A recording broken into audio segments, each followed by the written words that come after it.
Так, друзья, наружная стена. Вы уже видели, мы отметили как минимум 5. Посмотрите. Вот 6-й петроглиф.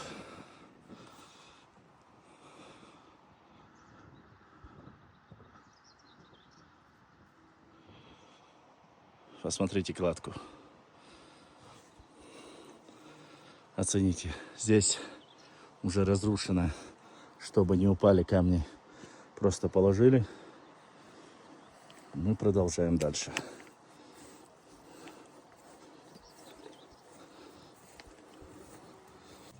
Чтобы запечатлеть каждый момент.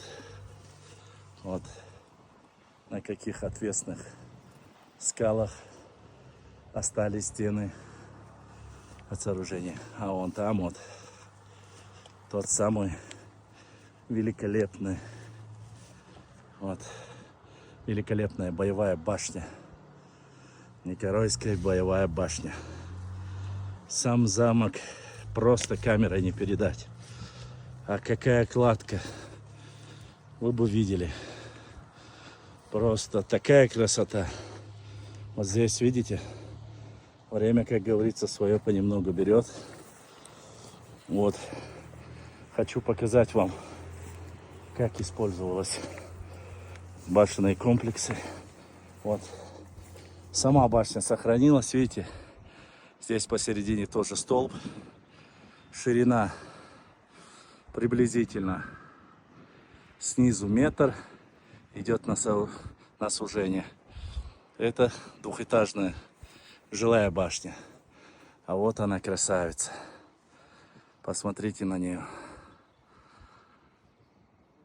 Пирамидальная ступенчатая крыша. Боевая башня 13 века. Посмотрите. И здесь я уже впервые вижу использование.